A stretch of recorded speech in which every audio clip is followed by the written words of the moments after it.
Lyra Valkyria jadi Women's IC Champion yang pertama. Penta akhirnya debut di WWE. WWE akan lawan AEW lagi tahun ini. Dan masih banyak lagi. Selamat datang di Extra News, di mana kita akan bahas berita dan rumor terkini tentang WWE. Sebelum kita lanjut, aku pengen kalian like dan share video ini ke teman-teman kalian yang suka WWE. Dan jangan lupa subscribe, soalnya channel ini upload video berita setiap hari. Lyra Valkyria jadi Women's IC Champion yang pertama.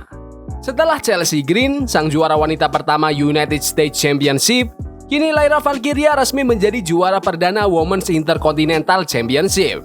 Dalam pertandingan singkat namun penuh aksi dan keras melawan Dakota Kai di Raw hari ini, Lyra berhasil mengalahkan anggota Damage Control dengan Nightwing untuk meraih gelar pertamanya di roster utama. Sebelumnya, dia adalah mantan juara Women's NXT Champion. Di sisi lain, Dakota Kai adalah mantan juara Women's Tag Team Champion sebanyak 4 kali. Meskipun dia belum pernah memegang gelar individu di WWE. Sepanjang Desember, kedua superstar ini bertanding di beberapa pertandingan untuk mencapai tahap ini. General Manager Adam Pearce memahkotai Lyra Valkyria dengan gelar baru ini sebelum Lyra berpose di depan penonton yang bersorak dan mendukung dengan semangat tinggi. Menurut kalian, apakah Lyra Valkyria pantas menjadi Women's IC Champion? Komen di bawah. Penta akhirnya debut di WWE. Dalam beberapa minggu terakhir, Vinya di Raw ngegoda kedatangan seseorang. Chad Gable menantang Adam Pearce untuk carikan luchador terbaik buat pertandingannya di episode Raw hari ini. Dan ternyata lawannya adalah Penta. Mantan juara dunia TNA ini menampilkan aksi high flying khasnya sepanjang pertandingan. Meski Gable sempat menguasai jalannya pertandingan, Penta terus bertahan. Penta kemudian menghabisi Gable dengan Penta Driver untuk meraih kemenangan. Dalam wawancara setelah pertandingan, Penta mengucapkan terima kasih kepada para fans dan mengatakan bahwa WWE adalah rumah barunya. Dia bilang kalau ini adalah momen yang sudah lama dia tunggu. Menurutnya, ini adalah era baru, bukan hanya era Netflix tapi juga era Penta. Penta kemudian memeluk keluarganya yang ada di barisan depan. Penta yang juga dikenal sebagai Penta El Zero Miedo sebelumnya bergabung dengan AEW sejak tahun 2019. Selama di sana, dia berhasil memenangkan gelar tag team dan trios titles. Dia juga sempat memegang Raw World Tag Team Championship. Sebelum itu, dia pernah bertanding di AAA, Lucha Underground, dan MLW serta banyak promosi lainnya.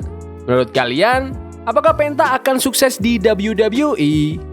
Komen di bawah. WWE akan lawan AEW lagi tahun ini. Desember 2024 lalu, WWE menghidupkan kembali acara Saturday Night's Main Event untuk pertama kalinya sejak tahun 2008.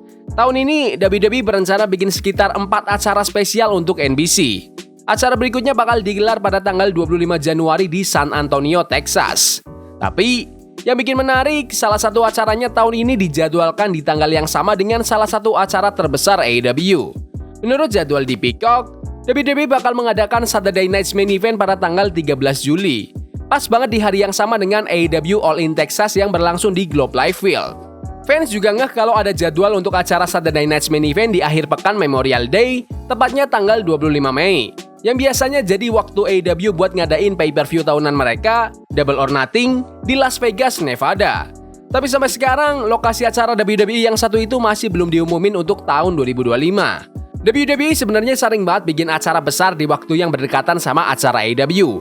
Bahkan mereka kayak sengaja buat counter programming. Meskipun orang kayak Triple H pernah bilang kalau AEW bukanlah kompetitor buat WWE. Balik ke tahun 2019, WWE sempat kena banyak kritik waktu mereka mutusin buat nayangin acara Evolve di WWE Network bersamaan dengan AEW Fight for the Fallen yang waktu itu buat amal. Masih di tahun yang sama, WWE juga ngadain NXT UK Takeover Cardiff di hari yang sama dengan pay-per-view pertama AEW All Out. Walaupun waktunya lebih awal. Nah, yang terbaru, Desember 2024 kemarin WWE sempat ngadain house show di hari yang sama dan di kota yang sama dengan AEW World's End. Menurut kalian, apakah AEW bisa kalahkan WWE nanti saat acara mereka bersamaan? Komen di bawah. Bad Bunny siap akan ekstrim jika comeback.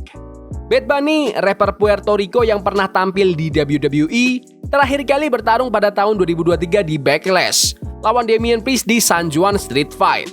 Sampai sekarang, belum jelas apakah dia udah pensiun dari WWE atau belum. Tapi, dalam wawancaranya sama Rolling Stone, Benito ngaku kalau dia masih pengen bertanding sekali lagi. Aku pengen coba sekali lagi. Aku pengen taruh hidupku di ring. Aku ngerasa belum cukup beresiko waktu di ring dan aku pengen coba. Aku pengen bikin mamaku takut. Kapan? Aku nggak tahu. Tapi kami tetap kontak sama orang-orang WWE, selalu ngecek apa yang lagi terjadi. Tapi kapan waktunya, aku nggak tahu. Aku harap ada waktu di mana aku bisa benar-benar siap, kayak dulu. Dan aku pengen punya lebih banyak waktu buat persiapan fisik.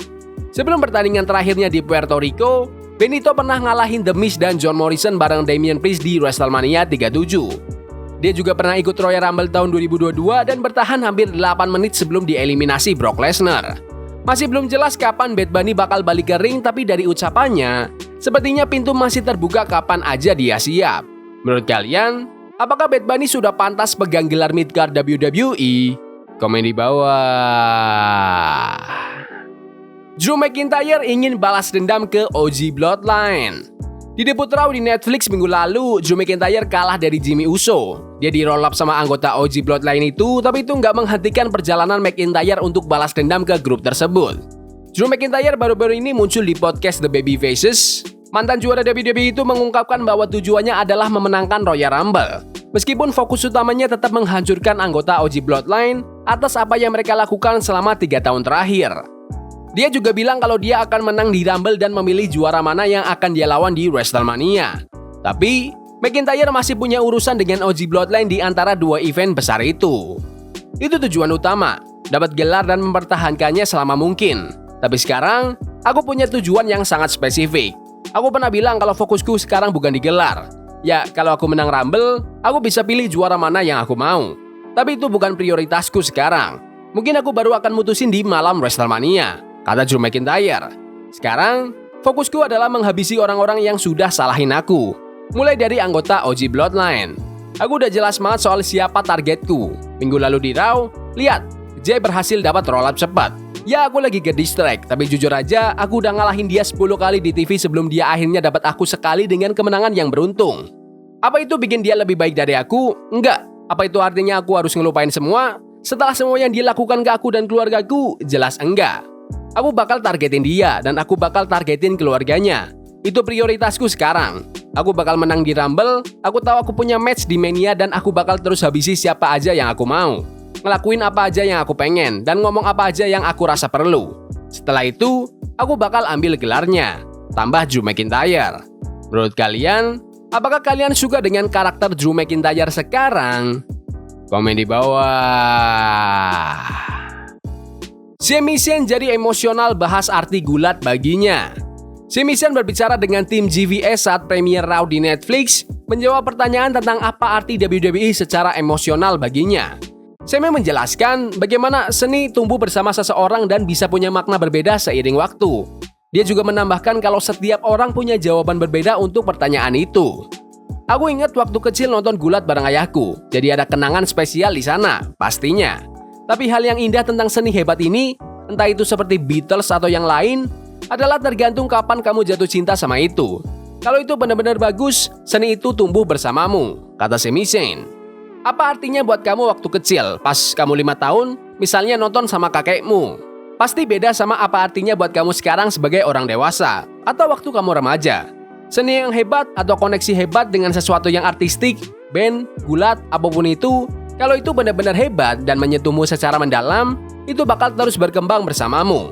Apa artinya buatmu selalu berubah? Dan buatku sekarang, tentu aja berubah, karena aku ada di pusat semua ini. Gila kan? Tapi menurutku ini indah. Faktanya, gulat punya arti buat seseorang. Itu aja udah indah. Tambah Sami. Itu keren banget. Aku nggak tahu sih, ini selalu berubah. Dan menurutku itu juga bagian dari keindahannya. Setiap orang punya jawaban yang berbeda untuk pertanyaan itu. Maksudku, itu hidup. Bukan cuma gulat atau seni, itu kehidupan. Setiap orang punya makna spesial sendiri untuk sesuatu. Menurut kalian, apa arti gulat profesional untuk kalian? Komen di bawah. Tyler Bate akan kembali segera. Tyler Bate terakhir kali bertanding di NXT pada tanggal 3 Juli bareng Pete Dunne lawan Hank Walker dan Tank Ledger. Beberapa hari kemudian, dia ngumumin kalau dia harus operasi karena cedera otot dada dan tendon. Menurut laporan terbaru, Beth sekarang udah hampir siap buat comeback dari cederanya. Sumber itu juga bilang kalau Beth kemungkinan bakal balik ke brand Raw setelah dapat izin buat bertanding lagi, yang bisa aja terjadi dalam waktu dekat. Sebelum cedera, Beth tanding di NXT bareng Pete Dunne sebagai partner tag team. Bulan Januari 2024, dia pindah ke main roster WWE. Awalnya di SmackDown sebelum akhirnya pindah ke Raw lewat draft. Tyler Bate punya banyak prestasi di WWE, termasuk jadi NXT United Kingdom Champion, NXT Tag Team Champion, dan NXT UK Tag Team Champion. Dia juga pernah jadi juara di NXT UK Heritage Cup. Menurut kalian, apakah Tyler Bate perlu kembali dengan Pete Dunne atau berkarir solo aja?